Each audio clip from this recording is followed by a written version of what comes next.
Sœurs et frères, bienvenue à notre MMMD, mini-méditation du dimanche.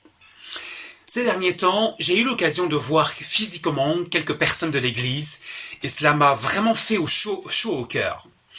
Et j'imagine déjà comment seront nos retrouvailles. Je ne sais pas si vous regardez souvent la série Koh-Lanta. Je la regarde souvent avec les filles. Et comme vous le savez, c'est une émission de télé-réalité qui se passe dans une île déserte et les candidats sont versés dans la nature et doivent se débrouiller, allumer un feu, survivre en quelque sorte. Et l'un des épisodes que nous avons regardé justement il y a quelque temps, après 30 jours, on a donné aux candidats un cadeau venu du monde des vivants. Et ce cadeau était des pralines. Et les candidats se sont jetés vraiment sur ce paquet de pralines et l'ont dégusté comme c'était la première fois qu'ils voyaient du chocolat. Et je pense que nos retrouvailles seront un peu pareilles. Et ces retrouvailles que j'espère bientôt m'ont fait penser au moment où nous reverrons notre Seigneur Jésus-Christ. Lisons ensemble dans ce sens quelques versets dans 2 Thessaloniciens au chapitre 2 et seulement les 4 premiers versets. 2 Thessaloniciens 2, les 4 premiers versets. L'apôtre Paul dit ceci. « Nous vous le demandons, frères et sœurs, en ce qui concerne l'avènement du Seigneur Jésus-Christ et notre rassemblement auprès de lui, ne vous laissez pas promptement ébranler dans votre bon sens, ni alarmer par quelque inspiration, par quelque parole ou par quelque lettre qui nous serait attribuée comme si le jour du Seigneur était déjà là. Que personne ne vous séduise d'aucune manière, car il faut qu'auparavant l'apostasie soit arrivée et que se révèle l'homme impie, le fils de la perdition, l'adversaire qui s'élève au-dessus de tout ce qu'on appelle Dieu ou qu'on adore et qui va jusqu'à s'asseoir dans le temple de Dieu et se faire passer lui-même pour Dieu. » Je prie vraiment que la parole de Dieu que Dieu bénisse sa parole et que ces quelques minutes que nous allons passer ensemble ne soient pas inutiles. J'aimerais revenir sur ce texte dans les dimanches qui arrivent. Et en tout cas, dans ce texte, on voit deux choses. On voit deux choses. D'abord, que Jésus revient. Et en même temps, qu'il y a des choses qui doivent arriver et qui doivent précéder ce retour. Et la première chose justement que l'on voit au verset 1, c'est que Jésus revient et que nous serons rassemblés auprès de lui. De même que bientôt, nous pourrons nous retrouver et que ces retrouvailles nous rempliront de joie. De même, la rencontre avec Jésus nous remplira de joie. Pour ce qui concerne Jésus, ce sera une première rencontre car personne ne l'a jamais vu, physiquement en tout cas. Certains ont peut-être eu une vision de lui, mais une vision, ce n'est pas physique. Mais en ce jour, nous le verrons face à face. C'est là vraiment l'événement le plus glorieux de notre espérance chrétienne. Voir Jésus face à face. Et mon cœur tressaille déjà à la pensée de le voir face à face. Et j'espère justement que cette perspective de voir Jésus face à face te remplit de joie, d'allégresse. Parce que si ce n'est pas le cas, si cela ne te fait ni chaud ni froid, alors il y a un problème. Il vaut mieux t'arrêter ici et faire le point dans ta vie au sujet de Jésus. Et la deuxième chose que l'on voit dans notre texte, c'est qu'il y a des choses qui doivent arriver avant le retour de Jésus. Et à ce sujet, l'apôtre Paul demande de garder son bon sens et ne pas se laisser alarmer par des fausses nouvelles ni séduire par qui que ce soit. Si l'apôtre Paul le dit, c'est parce qu'il y a des faussaires. Il y avait des gens qui écrivaient des lettres en fait et qui voulaient faire passer ces lettres, passer leurs idées en se prenant pour l'apôtre Paul. Et ces personnes voulaient troubler le bon sens des Thessaloniciens en leur faisant penser que le jour du Seigneur était déjà là. Verset 2. Et donc, voyez-vous, Paul écrit en fait aux Thessaloniciens pour leur demander deux choses. D'abord, de garder leur bon sens et deuxièmement, de rester raisonnable. Pourquoi? Parce que ces prétendus l'être, en fait, ne sont pas de lui et que l'homme impie, dit-il, doit d'abord arriver avant que ne vienne le Seigneur Jésus. Et ces versets m'ont fait réfléchir sur l'actualité que nous vivons et je me suis dit en fait que nous devons garder notre bon sens et rester raisonnable. Et j'aimerais m'attarder sur ces deux éléments. D'abord, garder son bon sens. Il est bon de garder son bon sens en toutes choses, y compris dans la situation sanitaire que nous vivons. Et j'aimerais soulever quelques questions pour nous aider à garder notre bon sens. Alors, bien sûr, le coronavirus semble sérieux, mais est-ce que le seul moyen de s'en protéger est de s'enfermer chez soi et de se faire vacciner? Alors, nos autorités n'ont pas la science, il faut le dire, infuse, et à ce titre, ils ont besoin de nos prières, de prières de notre part, pour que Dieu les éclaire et que Dieu leur permette de faire de bons choix. À propos justement du fait de se faire vacciner, j'aimerais préciser mon propos de dimanche il y a 2 semaines. Je n'ai pas dit qu'il ne faut absolument pas se faire vacciner. En fait, si un vaccin normal, j'insiste normal, est sûr et disponible, alors chacun peut choisir, oui ou non, s'il veut se faire vacciner. Mais par contre, si un vaccin est douteux, et si par la vaccination, on veut nous pucer ou autre chose de pas clair, alors là, il faut le refuser. Imposer quelque chose à quelqu'un, en tout cas contre son gré, n'est pas bibliquement justifiable, à moins qu'il y ait un danger pour la personne ou pour la société. Mais alors, le Covid-19 est-il si dangereux que ça? Jeudi dernier, j'ai écouté une interview du professeur Raoul, professeur controversé en France, mais ce professeur soutient, en tout cas chiffre à l'appui, que le Covid-19 n'est pas plus mortel que d'autres virus de la grippe. Alors, qu'est-ce que je veux dire par tout cela? Ce que je veux dire, c'est qu'il nous faut vérifier ce qui nous est présenté et ne pas tout boire comme c'était parole d'évangile. C'est la parole de Dieu qu'il nous faut boire sans modération. Alors, je ne dis pas que mon propos est parole d'évangile, loin de là. Au contraire, vous devez en fait vérifier ce que je dis, tout comme n'importe ce que dit n'importe quel prédicateur, pour voir si c'est correct, exactement comme le faisaient les Bériens en Acte 17 au verset 11. En tout cas, si on veut nous imposer quelque chose qui n'est pas correct, refusez-le. Vérifiez, écoutez d'autres sons de cloche pour vous faire votre propre opinion, une opinion qui soit éclairée. Autre leçon que Paul nous montre dans 2 Thessaloniciens 2 au verset 2, c'est le fait de rester raisonnable.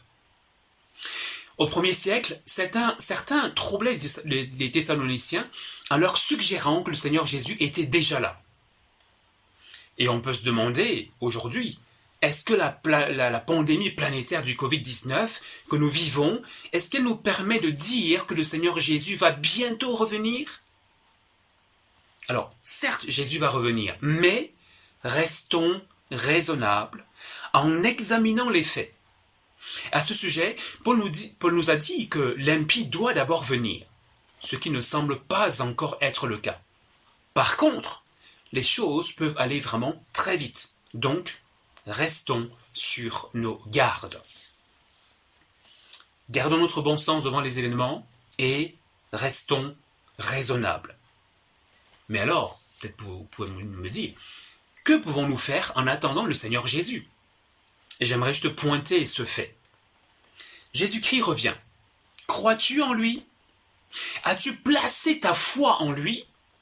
Si ce n'est pas le cas, je t'invite vraiment à te confier en lui, à demander à Jésus pardon vraiment pour toutes tes fautes et à lui demander que par son sang précieux, il lave tous tes péchés et de manière à ce que tu sois réconcilié avec Jésus. Et alors, tu éprouveras vraiment la joie de sa présence dès maintenant, quelles que soient les circonstances que tu vis. En effet, on le sait en lisant la Bible, la présence de Jésus, c'est comme le ciel. Et si tu as fait cette démarche, peut-être maintenant, ou alors que tu ne sais pas comment la faire, alors n'hésite pas à en parler à un des responsables de l'Église, à moi ou à un ancien par mail ou par GSM. Et nous prierons pour toi. Quelques annonces pour terminer. J'ai vraiment hâte du moment où nous pourrons nous revoir tous. Et je sais que vous aussi. Et dans ce sens, en tout cas, nous avons tous eu plaisir, en tout cas, à voir Lilo lors d'une MMJ il y a quelques jours. Et justement, à votre nom à tous, j'aimerais dire un grand merci à Serge, à Pierre Weekends, à Zidane et à tous ceux qui nous conduisent dans la louange ou qui apportent aussi des méditations. Donc Jonathan et Ruti, et récemment Lilo, et justement on le reverra. Alors nous ne savons pas encore quand nous pourrons nous réunir. Cela sera probablement pour début juin. Et en tout cas, sachez qu'avec le Conseil et Philippe, nous réfléchissons à plusieurs aspects du déconfinement à l'Église. Et à cause du déconfinement, justement, comme vous le savez, cela fait un moment que nous avons suspendu nos études sur le livre de Daniel. Et nous voulons reprendre ces études bibliques via notamment l'application Zoom, qui est assez utilisée par d'autres églises. On aimerait en tout cas avoir une étude biblique sur Zoom, sur Daniel 8. Notez bien, le jeudi 21 mai, à l'heure habituelle, c'est-à-dire de 19h30 à 20h30. Alors le principe, c'est qu'on se connecte via Zoom et qu'on fasse l'étude ensemble avec interaction, un peu comme on le faisait à l'église. La semaine prochaine, nous vous dirons comment faire pour vous connecter, mais en tout cas, save the date. Notez déjà cette date importante. Et comme à notre habitude, nous voulons penser aux anniversaires. Alors, mardi 5 dernier, c'était l'anniversaire de Jaina Rousseau. Nous te disons un joyeux anniversaire. Et demain 11, ce sera l'anniversaire de Stéphane Dossi. Et mardi, ce sera celui de Roberto. En tout cas, joyeux anniversaire à vous. Et je prie vraiment que Dieu vous donne de tirer avantage de ce confinement pour davantage méditer assidûment sa parole.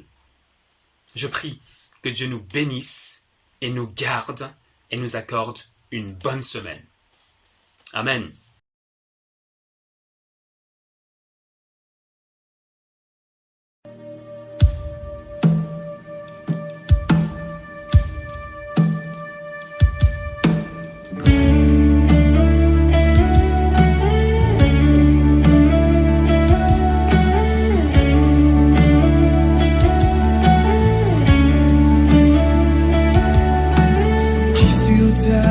Comme toi, Seigneur,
ta grâce.